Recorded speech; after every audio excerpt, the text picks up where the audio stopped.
Hi, time travelers! I'm Kronos, your guide through history.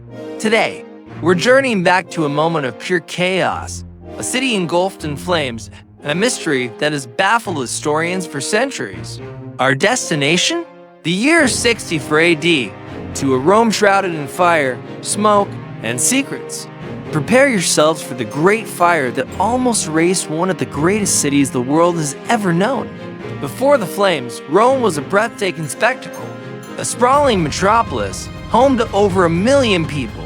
Imagine the sounds, merchants shouting their wares in bustling markets, the laughter of children playing in sun-drenched plazas, the constant hum of citizens going about their daily lives.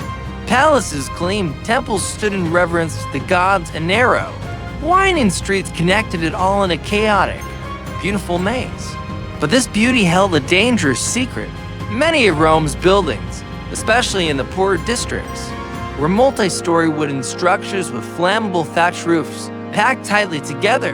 The city was a tinderbox where a single, careless spark could unleash a catastrophe in mere minutes.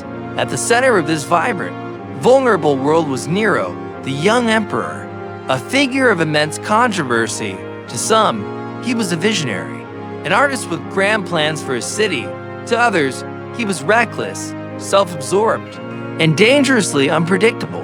Rumors about his extravagant lifestyle and questionable decisions were the talk of the town, whispered in the marketplace, gossiped about in the Senate, and spun into scandalous tales in the taverns and public baths of Rome. He was a leader both loved and feared, and his story was about to become forever intertwined with that of the fire.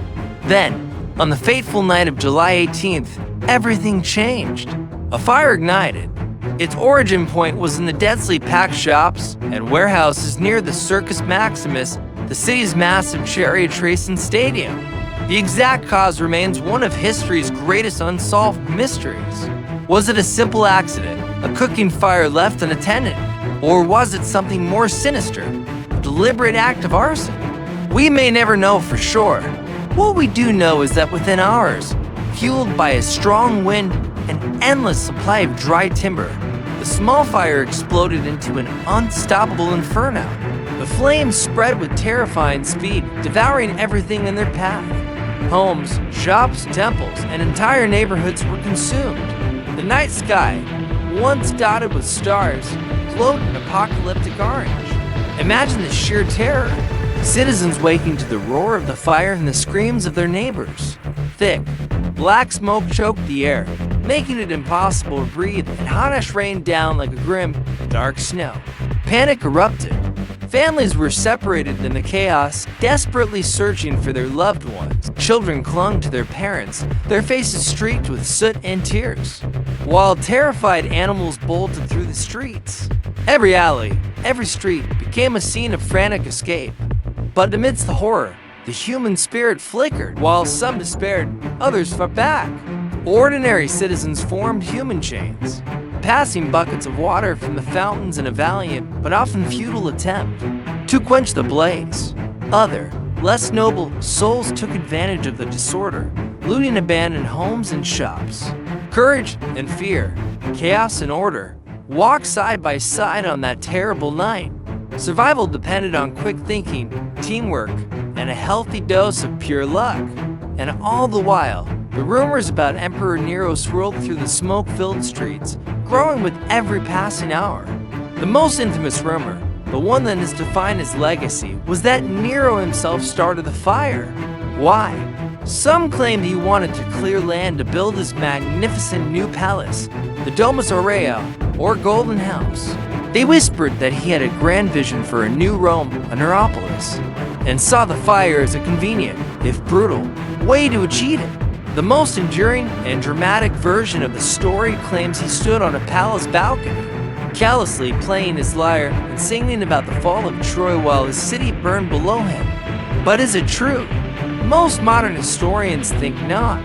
At the time of the fire's outbreak, Nero was actually 50 kilometers away at his villa in Antioch. He rushed back to Rome and personally led the relief efforts, opening his own palaces to house the homeless and arranging food supplies. But history is often shaped by perception. and the legend of the fiddling emperor has proven far more powerful than the facts. The fire raged for 6 long days and 7 nights. It was a relentless beast, consuming district after district. A brief lull on the 6th day gave the citizens a flicker of hope, but the flames reignited and burned for another 3 days. When it was finally over, helped by a timely rainstorm, the devastation was absolute. Over 2/3 of Rome was gone. The historic Roman Forum, the bustling markets, countless temples, and thousands of homes were nothing but smoldering ruins. The sight that greeted the survivors was one of utter desolation. Thousands of shocked citizens stared blankly at the ash-covered landscape that was once their home. The heart of the empire had been burned out. In the aftermath, Rome faced a monumental task. The city had to be rebuilt from the ground up. This is where Nero, whatever his role in the fire, truly made his mark.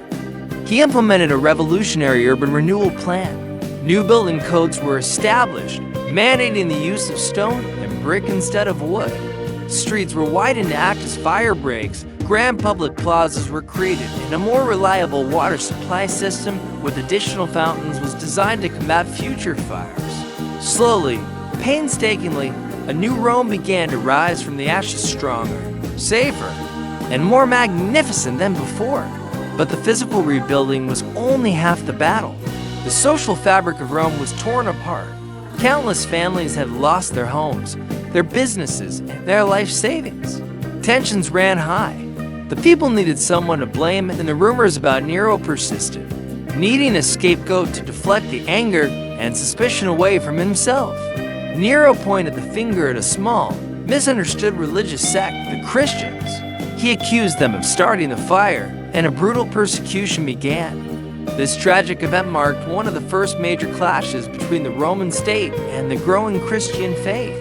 A natural disaster was twisted into a political weapon, showing how a single event can not only reshape a city's skyline, but also its soul.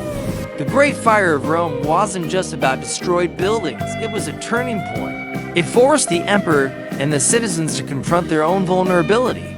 It spurred innovations in urban planning and engineering that would influence city design for centuries.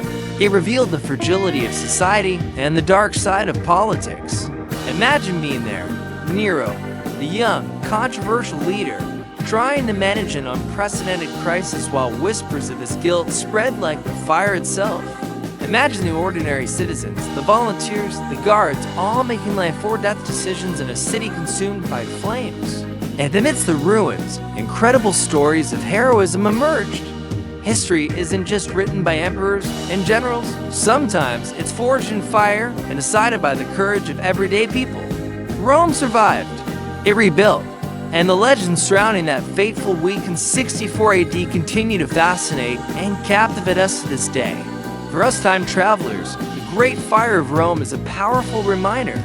It shows us how fragile history is, how a single event can change the course of destiny, and how behind every great city lies secrets, controversies, and moments of chaos that define it. I am Kronos, and our journey through time is far from over. Join me next time as we uncover another hidden mystery of history. Until then, see you, time travelers!